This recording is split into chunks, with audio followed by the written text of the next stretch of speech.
오늘 이 시간에 함께 하신 우리 모든 성도님들에게 예수님의 하시는 이 모든 말씀이 여러분의 그 삶 속에 온전하게 다 이루게 하시는 은혜가 함께 하시기를 주의 이름으로 축원드립니다. 그럼 주의 말씀이 온전히 우리 삶 가운데 이루어집니다.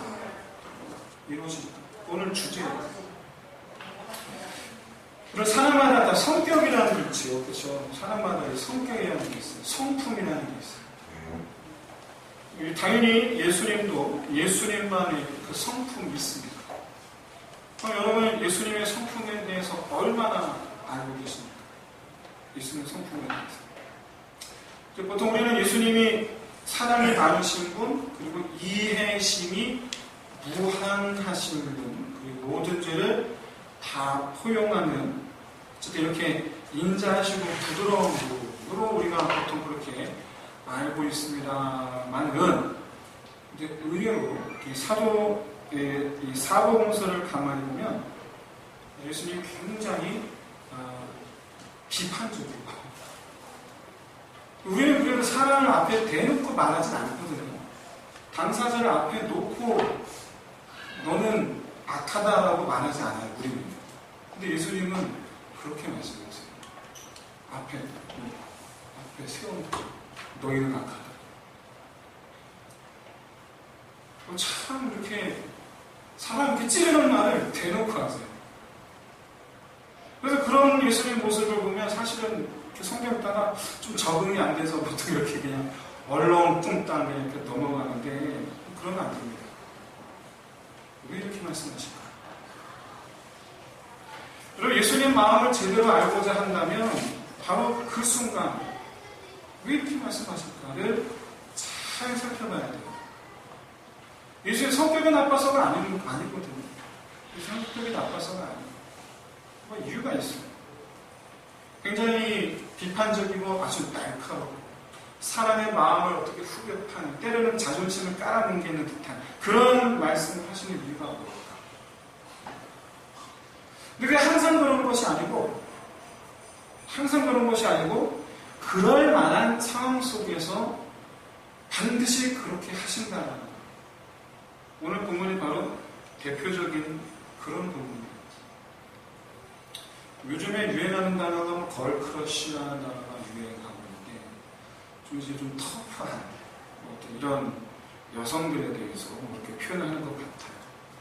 근데 여러분 성경을 가만히 보시면 예수님이야말로 정말 요즘 말로 크러쉬입니다. 거침이 없어요. 듣는 사람이 어떻게 생각하든 말도 신경 안 쓰세요. 오늘 본문에서 예수님이 뭐라고 말씀하시느냐, 당사자 대놓고 너희는 악한 세대라. 대놓고 말씀하세요. 왜 그러면 이 사람들이 어떤 사람들이길래 앞에 세워다 놓고 너희는 악한 세대라고 말씀하시는가? 그 이유가 뭔가? 누가복음 11장 전체가 사실은 예수님께서 뭐라고 할까요? 이렇게 좀 비판하시는 어떤 그런 모습의 그런 메시지가 11장 전체의 내용이에요. 사실. 그러니까 어떻게 보면 참 듣기가 불편한 내용이에요. 굉장히 듣기가 불편해요. 그래서 축복의 말씀은 좋겠는데 그렇지 않아요. 악한 세대란 어떤 사람들을 가리키는가? 그래서 우리가 알고 있는 범죄자들을 가리키는 말씀이 아닙니다. 29절에서 처음으로 예수님께서 처음으로 악한 세대라고 말씀하셨는데 이 대상이 누구냐면 예수님에게 표적을 보여달라고 요구한 사람들이에요. 우리에게 표적을 보여주십시오. 그랬더니 뭐라고 말씀하시냐? 너희는 악한 세대라. 내가 너희에게 요나의 표적밖에 보여줄 것이 없다. 단지 표적을 보여달라고 했는데 그 말 듣자마자 대뜸하신다는 말씀이 너희는 악하다라고 말씀하세요. 여기서 표적이라는 것은 하나님의 능력이 확실하다라고 인정할 만한 어떤 일을 가리킵니다. 기적 같은 거겠죠. 모세가 홍해바다 가는 그런 거겠죠. 근데 여러분 이게 사실은 예수님에게는 그렇게 어려운 일이 아니에요. 지금까지 해오신 일이 다 그런 일이에요. 지금까지 해오신 일이. 예수님은요, 밥 먹고 하는 일이 불치병 걸린 사람 도와주는 일이었어요. 도와주는 게 아니라 불치병 걸린 사람 고쳐주는 일이었어요. 다른 의사들처럼 칼로 하지 않았습니다. 칼, 바늘, 이런 걸로 고쳐주시는 게 아니에요. 무슨 뭐 만병통치약 이런 걸 개발해서 양미기해서 고쳐주시는 게 아니에요. 단지 손을 대시거나 말로. 예수님께서 이런 말 한마디 하시면 중풍병자, 안진뱅이가 다 일어섰어요. 눈을 떠라 하시면 장님이 눈을 떠요. 눈병 걸린 사람이 눈을 뜨는 게 아니고 장님이 눈을 떠요. 깨끗함을 받으라 하시면 문둥병자 피부가 깨끗해져요. 사마리아 사람 한 사람이 포함된 문둥병자 10사람이 예수님께 와서 고침을 구하였습니다. 그때 예수님께서 가서 제사장들에게 너희 몸을 보이라 그 한마디 하셨어요. 그래서 굳이 문둥병이 아직 안 났어요. 근데 가서 제사장들에게 가서 몸을 보이라는 거예요. 그래서 갑니다. 가라니까 일단 가요. 근데 어떻게 됩니까? 성경 이렇게 말씀하고 있어요. 가다가 자기들이 고침받은 줄을 알았다. 그럼 문둥병이 어떤 병입니까? 썩어서 손가락 마디마디가 끊어져요. 코가 떨어지고 귀가 떨어지고 썩어 문드러지는. 그러면 그게 나았다라는 걸 뭐 어떻게 알았다는 걸까요? 그건 제 상상입니다. 제 상상이에요. 뭐 성경에서 그 어느 주석가도 그렇게 말씀하고 있지 않지만 그냥 제 상상이에요. 깨끗해졌다. 다시 자랐다. 그럼 그렇게 봐야 되지 않겠어요? 왜 그렇게 생각하냐면 우리 예수님은 우리를 지으신 창조주 하나님이시니까. 그랬기 때문에 그들이 알았다는 거죠. 네 얼굴 멀쩡해. 가다가 10사람이 서로 가다가 야, 네 얼굴 멀쩡해. 야, 네 손가락 멀쩡해. 가다가. 그러니까 하나님 능력 아니면 그 뭐가 하나님 능력이에요? 의사 아닙니다. 예수님은 하나님의 능력을 행하시는 분이셨어요. 당시 유대인의 눈으로 볼 때 예수님은 선지자였어요. 그 누구도 예수님을 의사로 생각한 사람 한 명도 없었습니다. 예수님께 고침받으러 와서 예수님을 뭐라고 불렀냐면 라보니요, 랍비요, 선지자라고 했어요. 결코 의사를 하지 않았어요. 그 중에는요 소수인데 이렇게 불렀어요. 하나님의 아들이요, 나를 불쌍히 여기소서.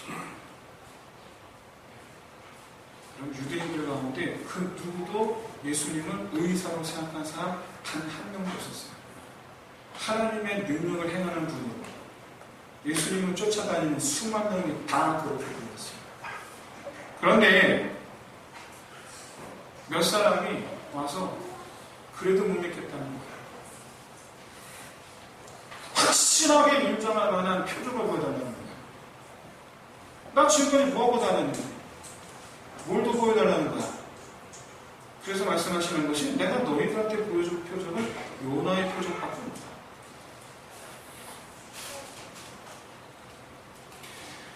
여러분, 이 사람들의 의도가 뭐냐면 예수님께서 행하신 일을 몰랐기 때문에 그런 요청을 한 게 아닙니다. 알고 있어요.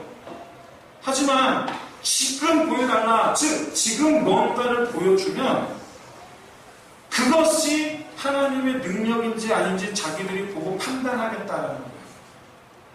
그리고 더 나아가서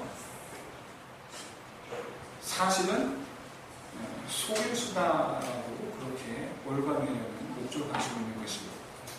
예수님은 그들의 속내를 다 아셨어요. 너희들이 정말로 하나님께서 하신 일이다라고 인정할 수밖에 없는 표적, 그건 요나의 표적밖에 없다. 요나의 표적이 뭡니까? 요나가 물고기 뱃속에 3일간 들어갔다가 나온 사건이에요.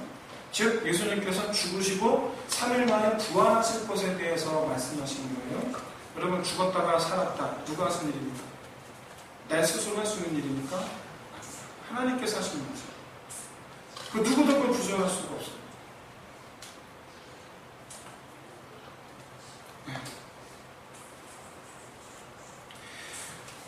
그야말로 너희들이 하나님의 능력에 대해 인정할 만한 일은 정말 그야말로 내가 죽어서 3일 만에 부활한 그것을 볼 때에서야 비로소 하나님의 능력으로 너희가 인정할 것이다.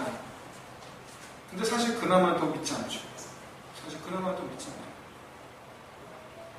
예수님께서 이들을 악하다라고 말씀하신 이유는 명명백백합니다. 바로 믿지 않으려는 마음, 인정하지 않으려는 마음. 이미 믿지 않기로 결심이 있어요. 이미 받아들이지 않기로 거부하기로 작정해놓고 나는 듣지 않겠노라, 나는 받아들이지 않겠노라, 이미 그렇게 작정해놓고 표적을 보여달라는 거예요. 이런 사람들은 뭘 보여줘도 이구실 저구실 다 갔다고 해서 아니다, 나는 못한다 라고 말할 사람들이에요. 실제로 그랬죠. 실제로 그랬어요. 결과적이지만 예수님께서 부활하신 후에 무덤이 비었습니다. 그럴 때 부활을 목격한 군인들을 불러다 놓고 도면 품줘서 예수 제자들이 시체 훔쳐갔다고 그렇게 말해라, 그렇게 소문내라 시킨 사람들이 누구예요? 이 사람들. 이 사람들. 보여줬어도 아는데도 안 받아들이는 거. 아는데도 안 받아들이는 거. 사실 여부가 중요하지 않아요. 하나님 보시기에 가장 악한 사람은 범죄자들이 아닙니다. 하나님 보시기에 악한 사람은 범죄자들이 아니고 하나님을 인정하지 않으려는 사람입니다. 보여줘도 믿지 않을 준비를 한 사람입니다. 그래서 여러분, 오해해서는 안 되는 것이 있습니다. 바로 뭐냐면 이 사람들, 악한 세대라 말씀하고 있는 본문 속에서 말씀하고 이 사람들 어떤 사람들이냐면 불신자들을 가리키는 게 아니에요. 우리는 이 말씀을 가지고 안 믿는 사람들한테 정도를 받아들이지 않아요. 그걸 가지고 이렇게 얘기하는 게 아닙니다. 오히려 오늘 본문 속에서 예수님께서 악한 세대라고 표현한 사람들이 바로 누구냐면 유대사회에서 존경받는 종교 지도자들. 안 믿는 사람들 아니에요. 불신자들 아니에요. 소위 믿는 사람들. 그게 우리에게 더 심각해진 거예요. 오늘 본문이 그래서 우리 오늘날 현대 그리스도인들에게 너무나 심각한 도전이 됩니다. 충격적으로 받아들여야 돼요. 나는 하나님을 믿는다고 생각했는데 하나님은 나한테 말씀하시는 거예요. 악한 세대. 이것이 오늘날 우리 그리스도인들의 충격이 아니면 뭐가 충격이겠어요? 대부분의 그리스도인들은 교회 다 잘 다닙니다. 주일 성수 잘하고요. 11조 어기지 않고 잘 내고요. 교회에서 이것저것 열심히 봉사합니다. 그래서 우리는 그런 이들을 바라보면서 얘기합니다. 신앙이 좋다. 하지만 여러분, 우리는 모두가 다 또 다른 사실 한 가지를 알고 있습니다. 바로 뭐냐면 이 세상에 진정한 크리스찬이 많지 않다라는 거예요. 누가 얘기하는가? 불신자들이 얘기하고 있고요. 심지어 신자들은 우리 스스로 그렇게 얘기해요. 우리 스스로가 우리가 그렇게 얘기해요. 과연 이 세상에 진정한 크리스찬이 얼마나 있을까? 놀라운 일, 정말로 놀라운 일. 그럼 우리는 왜 그런 소리를 듣고 왜 우리는 그런 소리를 하는가? 왜 이유가 뭔가? 왜냐하면 정말 적지 않은 크리스찬들이 예수님의 말씀을 받아들일 준비를 하고 있지 않기 때문입니다. 그리고 심지어 대놓고 예수님 말씀을 거절하고 있기 때문입니다. 대놓고 거절. 제가 지금 과장되게 말하는 걸까요? 반적인 면이요. 원수를 사랑하라. 지금 이 시간 직장에서 나를 삐딱하는 누군가의 얼굴이 떠오르십니까? 그럼 예수님 말씀하세요. 그를 사랑하라. 오른뺨 맞으면 왼뺨도 내고. 그럼 우리는 그런 말씀 들으면 이렇게 생각합니다. 내가 왜? 그렇죠? 내가 왜? 원수를 사랑하고자 하는 노력을 할 수 있어요. 그런데 그런 심적 갈등, 그런 심력 소비, 이거를 낭비라고 생각합니다. 그냥 나 편한 대로 살겠다라고 합니다. 그런 사람들이 대부분입니다. 특히 여러분, 남편을 존경하라라는 말씀은 크리스천 아내들을 절망에 빠뜨려줘요. 아내를 내 목숨같이 사랑하라라는 말씀은 크리스찬 남편들을 희한하게 더 강포하게 만듭니다. 교회에서 그날 그 말씀을 들으면 그날 집에 가서 부부가 싸워요. 싸워요. 희한해요. 너는 왜 그렇게 안 하느냐. 한마디로 뭐 너부터 하라는 거겠죠. 너부터 해라. 예수님 말씀인데 절대로 말씀대로 할 생각, 결단하지 않아요. 절대로 하지 않아요. 부모님을 공경해라 라는 말씀을 들으면 나는 결단코 그리하지 않으리라고 다짐해요. 희한하더라고요. 이건 실제로 우리 사이에서 흔하게 일어나는 일입니다. 치매 걸린 어머니 서로 모시지 않겠다고 싸우는 오빠 장로 1, 2, 여동생 권사 1, 2, 여인 권사 1, 2, 서로 싸우는 그런 가족의 모습 혹시 여러분 보신 적 있으십니까? 저는 봤어요. 저는 봤어요. 예수님께서 보여주시고 들려주셨는데도 불구하고 절대로 받아들이지 않아요.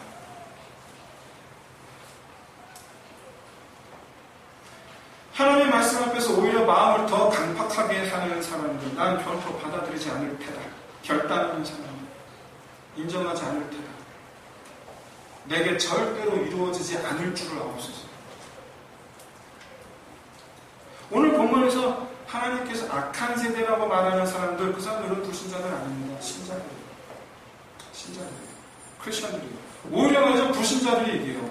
야, 교회에서 좋은 얘기했는데 너는 왜 그 모양이야? 우리 불신자들이 그렇게 얘기해요. 다시 한번 정리해서 말씀드립니다. 예수님께서 악한 세대라 표현하신 사람들은 소위 하나님을 믿는 경건한 사람이라는 껍데기를 쓰고 있지만, 그렇게 알려져 있지만 실제로는 하나님께서 뭘 보여주시고 뭘 말씀하시든지 간에 나는 믿지 않겠다, 나는 따르지 않겠다, 이미 거부하기로 작심한 사람들을 밝혀요. 그럼 이들은 왜 그러는 걸까? 마음에 들지 않아서? 하나님 말씀이 마음에 들지 않아서? 아니면 자기 입장과 하나님 입장이 달라서? 이에 대해서 예수님 계속해서 말씀하시기를 그 이유가 너희가 지금 어두운 가운데 있기 때문이다. 너희가 지금 어두운 가운데 있기 때문이다. 오늘 보면 33절에서 36절까지 말씀. 이제 33절에서 36절 말씀은 은유로 되어 있어서 조금 해석이 필요할 것 같습니다. 한번 보십시오. 33절 보세요. 33절에서 사용된 빛, 이 빛이라는 단어가 의미하는 것은 예수님 자기 자신을 가리켜요. 예수님 자기 자신을 가리켜요. 그래서 예수님께서 어두운 세상을 비추시려고 세상에 오셨어요. 그래서 많은 사람들이 자기를 보게 하시려고 자기를 감추지 않으세요. 여러분, 예수님 도망다니신 적이 없어요. 숨으신 적이 없어요. 3년 내내 공생 기간 동안 대놓고 드러내셨어요. 심지어 성전에서 유대의 종교지도들, 자기의 적대자들이 가득한 성전에서 대놓고 채찍질을 휘둘렀어요. 한 번도 예수님은 밑으로 숨으신 적이 없어요. 나를 보고. 예수님 자기 자신이 사람들에게 보여지시기를 바라셨어요. 34절을 보십시오. 눈이 어두우면 눈앞에 빛이 있어도 보지 못한다 말씀합니다. 이들은 바로 바리새인과 율법사들, 바로 앞서 언급한 악한 세대들입니다. 이들은 하나님의 신적 능력이 눈앞에 있어도 그걸 귀신 들린 일로 치부해버렸어요. 이번 일만 그런 게 아니에요. 하나님 예수님 하신 모든 일을 다 그렇게 받아들였어요. 왜냐하면 그들의 눈이 고장나 있었기 때문에. 눈이 고장나 있었기 때문에. 그래서 예수님은 35절에서 영적 분별력이 너희에게 있는지 잘 살피라 말씀하세요.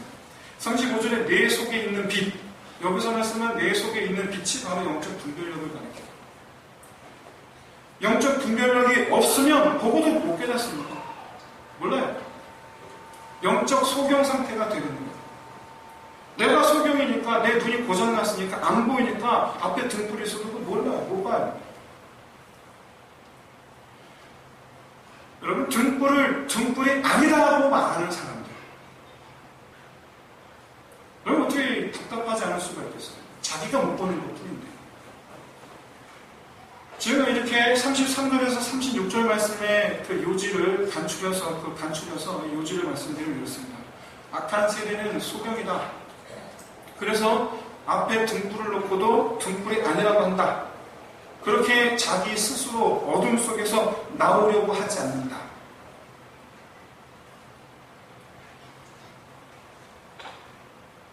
하나님께서 보여주시는 모든 것을 나는 보지 않으리라. 하나님께서 말씀하시는 모든 것을 나는 듣지 않으리라. 받아들이지 않으리라. 그렇게 나는 어두운 가운데 있으리라.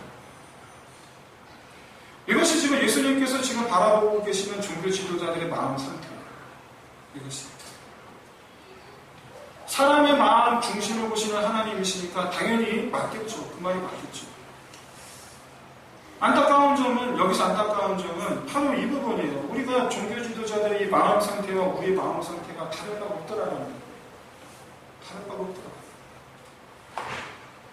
더 큰 문제는 종교 지도자처럼 본인들이 지금 어두운 상태에 있다는 것을 본인들이 모른다는 거. 이게 더 심각합니다. 모른다. 주님은 우리 보고 악한 세대라고 말씀하시는데 난 아닐 거야 라고 그러고 있다는 거예요. 난 아닐 거야. 그럼 어두운 가운데 있는 사람은 자기가 어두운 가운데 있다는 사실을 알지를 못해요. 몰라요. 아니 모르는 게 아니라 인정하려 하지 않아요. 인정하려 하지 않아요. 그러나 성경은 우리가 어두운가 밝은 곳에 있는가를 명확히 판단할 수 있는 기준, 인정할 수밖에 없는 기준을 오늘 본문에서 제시해 주었어요. 바로 뭐냐면 등불이신 예수 그리스도께서 보여주시고 들려주시는 것을 받느냐 그렇지 않느냐라는 거예요. 받지 아니하면 어두운 가운데 있는 것이요, 받으면 빛 아래 있는 것이요. 여러분 깨달으시기를 바랍니다. 주님께서 나에게 보여주시고 들려주시는 것 때로는 그게 내게 아플 수도 있어요. 그렇죠? 날 아프게 할 수도 있어요. 때로는 정말 내 인생에 아주 큰 어떤 짐스러운 그런 일일 수도 있어요. 내 부끄러움이 낱낱이 다 드러나는 그런 일들일 수 있어요.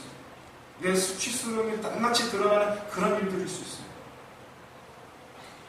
남방여왕 이야기는 무슨 얘기냐면, 남방여왕은 지혜를 쫓아서 먼저 솔로몬을 찾아왔습니다. 근데 여기 그보다 더 큰 지혜자이신 예수님이 있어요. 예수님의 모든 말씀이 다 지혜예요. 그런데 우리는 귀를 닫고 있어요. 내가 그 지혜야. 근데 그 지혜에 우리는 귀를 닫고 있어요.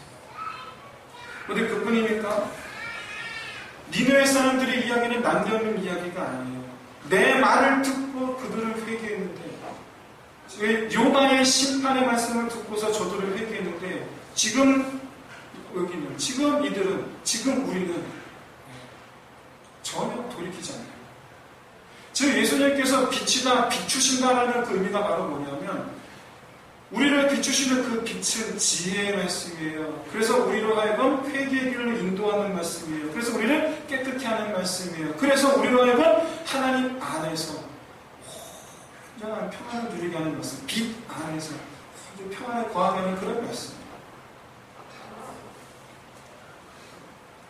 그 말씀을 받아들일 때 우리는 빛 안에 거하는 것이요, 거절할 때 우리는 어두운 가운데 있는. 그래서 우리는 나에게 보여주시고 들려주시는 그 말씀들이 내게 아픔이 되었어도, 고통이 되었어도, 부끄러움이 되었어도, 그 지혜 내가 미련하였구나라는 사실을 깨닫는 지혜를 우리가 받게 되어서 내 자신을 알게 됨으로 말미암아 주여 내가 주 앞에 온전히 있게 하옵소서, 우리가 깨끗하게 하시는 하나님의 은혜로 말미암아 깨끗함을 힘입어 밝히 밝은 곳에서 아담과 하와처럼 숨지 마세요. 어둠 가운데. 주님께서 말씀하셨습니다. 아담아 네가 어디 있느냐. 그 말씀을 들었을 때 아담과 하와는 어두운 곳으로 숨었어요. 숨었어요. 하지만 우리는 떳떳하죠. 떳떳해야 돼요. 밝아버서 부끄러움이 없는 밝은 곳에 나를 비추었을 때에 그 부끄러움이 전혀 없는 이 예수님의 이 초대의 말씀 앞에 우리가 함께 달려갈 수 있는 저와 여러분 되시기를 진심으로 소원합니다. 영적 분별력을 가지시길 바랍니다. 정말 진심으로 소원하건대 오늘 이 시간 우리 함께 하신 우리 모든 성도님들께서는 하나님의 말씀, 하나님께서 보여주시는 그 은혜, 그냥 있는 그대로 받아들이시기를 진심으로 소원합니다. 있는 그대로 받아들이시기를. 있는 그대로. 처음 언급한 대로 예수님은 거침없이 그야말로 정말 듣는 사람 기분 전혀 생각 안 하고 너희가 지금 어둡다라고 말씀하시는 이유가 뭘까? 명락 주시려고? 아닙니다. 너는 원래 그래! 정죄하시려고? 아닙니다. 대놓고 직설적으로 말씀하시는 본질적인 이유는 바로 뭐냐면 돌아오라는 거예요. 돌아오라는 거예요. 어둠 가운데서 나오라는 거예요. 너 지금 어둠 가운데 있어. 나와. 오늘 본문의 전체적인 뉘앙스는 이런 거예요. 내 말이 안 들리지. 내 뜻이 안 들리지. 너는 지금 어두운 상태에 있어. 나와. 거기서 나와. 내게로 와. 부르시는 거예요. 부르시는 거예요. 이게 오늘 본문의 핵심 메시지. 사랑하는 성도 여러분, 우리 어두움을 밝히시고 새롭게 하시는 하나님의 그 은혜에 온전히 다가오시 내게 하시는 말씀. 그래서 나를 마치 조각가가 이렇게 우리의 이 모난 것들을 닦아내시면 그렇게 아름답게 만들어 가시는 그 하나님의 손길에 온전히 우리 자신을 내어 맡길 수 있으시기를 진심으로 소원합니다. 그런 부분을 외면하지 마세요. 숨기려 들지 마세요. 내 모난 부분을 어두운 가운데 숨기려 들지 마세요. 밝은 빛 가운데 나와서 하나님 보이세요. 그리고 주께서 만지시는 바대로 아름답게 변화되기를 진심으로 소원합니다. 어두움 속에 웅크린 채, 우리의 내면의 모습은 어두움 속에 웅크린 채, 교회 다니는 것만으로 나 지금 신앙생활하고 있다. 그렇게 여러분 자기 기만, 자기 위안 삼지 마시고, 그건 여러분 자기 기만이에요. 자기 위안 삼지 마시고 확실하게 비추시는 이 하나님의 은혜 안에서 진실한 기쁨 맛보시길 바랍니다. 그 기쁨 뭐예요? 다 변하는 거예요. 다 새롭게 되는 거예요. 여러분 예수님 정죄 안 하세요? 예수님 정죄 안 하세요? 부끄러워하지 마세요. 오히려 그런 내 모습을 아름답게 하시고자 하시는 하나님의 그 마음과 아버지의 마음을 여러분 깨달으시고 빛 가운데 비치신 우리 주님 앞에 나오시기 바랍니다. 하나님께 예수님께서 들려주시고 보여주시는 그 모든 것이 다 은혜인 줄 믿습니다. 그래서 이 시간 결단합시다. 주께서 말씀하시는 것, 그 모든 지혜가 온전히 다 내 삶 가운데 하나 나는 것이 다 이루어지기를 소원하는 마음, 그 마음을 여러분 결단하시기를 바랍니다. 우리 하나님 찬양 드리고 우리 함께 기도합시다.